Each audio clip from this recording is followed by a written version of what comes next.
Today's episode is something that I've found notoriously violated by pretty much all ages. So it doesn't exclude just the seniors. It definitely applies to the vast majority of golfers, regardless of your age. It's something that's going to really affect your ability to make solid contact with the ball. It's going to affect your ability to transfer your weight properly. It's going to have a massive impact on your control. So if you are that golfer that is struggling with making consistent contact with the center of the golf club face, regardless of what club you're swinging, you're going to want to listen in. This is a special lesson. This is something that I don't think it's taught enough. I don't feel like people really focus on this factor. There's too many instructional videos out there that are worried about the path of your swing. Well, if you're taking care of what I'm going to talk about, this will be revolutionary for you. This is going to define the path of your swing. It's going to define how you transfer your weight. And at the end of the day, it's going to define how you feel.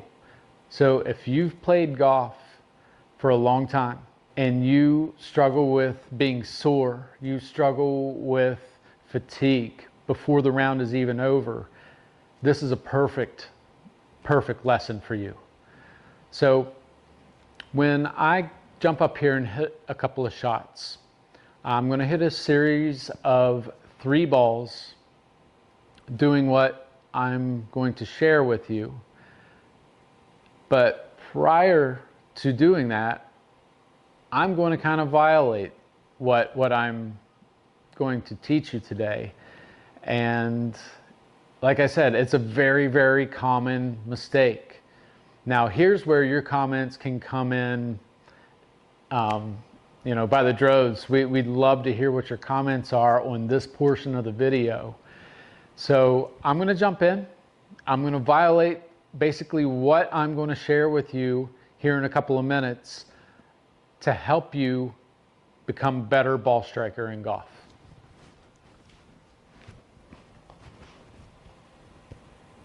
And it's not path.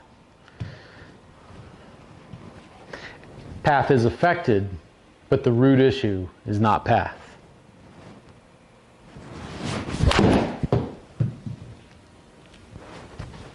All right, first shot, block out to the right. I caught the ball a little bit thin, low on the face, 136 yards. Next shot.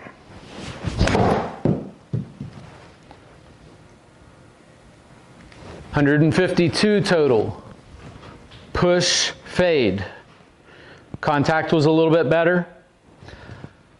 And the next one,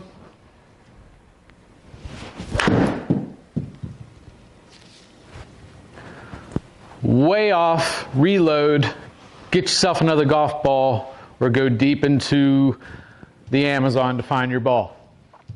Now, total of 138. So there was a massive difference in not only direction, but there was also a massive difference in total yardage.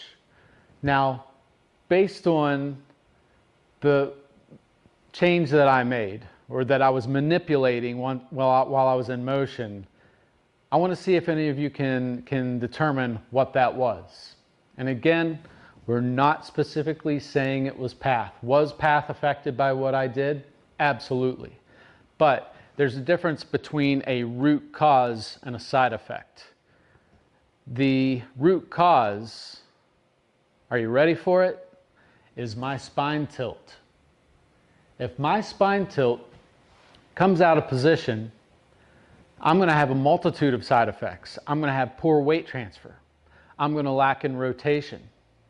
I am going to just outright struggle with ball striking qualities.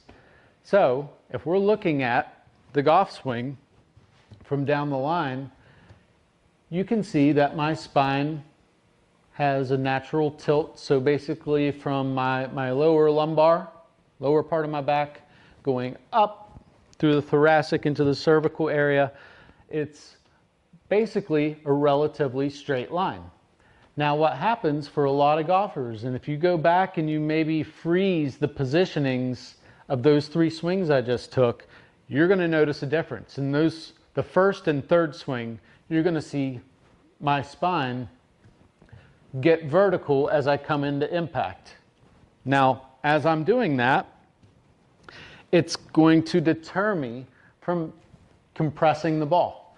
And in a lot of cases, this is where people that top the ball, this is where they struggle the most. In the worst case scenario, you can whiff. It happens. It happens to all of us. So we're looking at spine angle. If the spine angle is lost, forget it. All you're doing is rescuing your swing with your hands and good timing.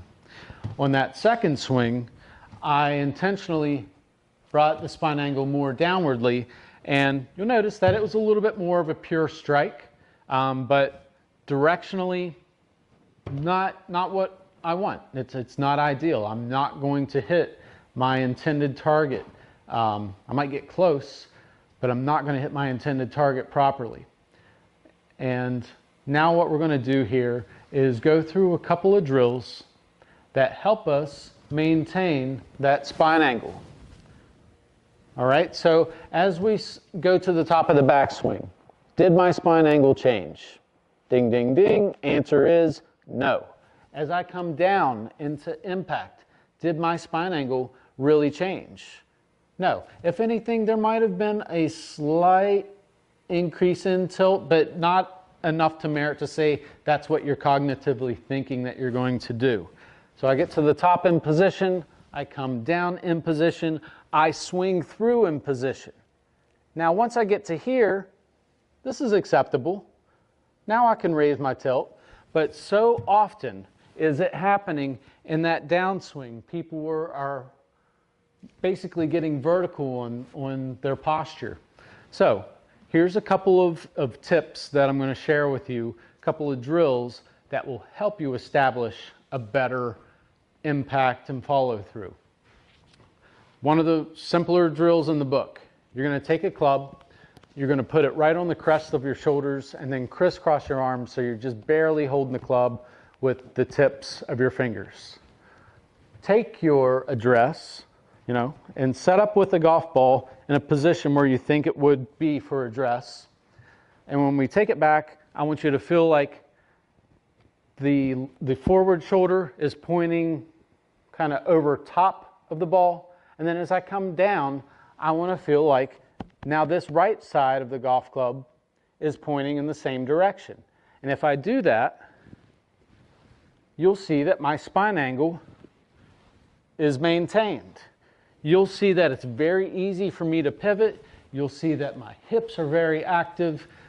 Really, this is kind of the main moving mechanism in the golf swing. If we can maintain spine angle, you're going to be a good ball striker. It's going to be, something very kind of out of position if you struggle with ball striking and you maintain your spine angle. So that was one of the drills, very easy drill. The next drill is actually doing what I'm doing here. Record yourself. Maybe first start without a golf club. Lay it down. Get your camera on your phone, put it on reverse mode, and you can kind of watch yourself here. Take that swing in the back, take that swing coming down, and we want to feel like we are just trying to establish and maintain that posture in our spine. We're not losing it, it's not becoming more vertical, and then it's not moving around. All right, the next drill that we can go for is a drill that I often teach my students. Now, what you'll need, you just need a golf ball and you'll need a club. Now, do you have to be outdoors on the golf course to do this? No, you can go either in your backyard or maybe an area of the house where it's okay to toss a golf ball. So for me, that would be down in my basement where I have an exposed brick wall, and kids are down there blowing things up anyway, so I might as well just, it's not going to hurt to throw the ball. So what we're going to do here is we're going to extend our lead arm outward so that the golf club shaft is vertical. It's not on a tilt, it's vertical. Now I'll take my stance, positioning that the shaft is neutral to the center of my stance. And what I'm going to do here is I'm going to take the ball in my right hand. So for us right-handed golfers, it's going to be our right hand. I'm going to go to the top of my backswing, and as I come down, I want to throw that ball underneath the arm. Now, something you'll notice is you might struggle at first getting the ball to hit a consistent mark, but what you'll find after practice and repetition, you'll be able to throw the ball more down the target line, and it's going to encourage that rotation that maintains your spine angle. So, like I said, it's something that I feel like it's not taught enough of, and maybe during this week, it's Masters Week right now, pretty much every golfer is watching some of it, whether you're catching the highlights of it, if you're chasing them, trying to see what Tiger's doing, you're going to be watching some golf. And whenever they're shooting that down the line video on camera, I want you to focus in on that. I want you to look at it. So whether it's Ian Woosnam, whether it's Freddie Couples, although he is quite vertical, but he's a big guy with the lower back issues, his spine angle that he sets doesn't really change. It's slightly more upright, but he maintains it. Again, give this a shot. If you're struggling with that ball contact, if you're struggling with consistency, this just might be the ticket for you. So again, please like and subscribe. We love your comments, and share it with your friends and family. We'd like to get to know them too.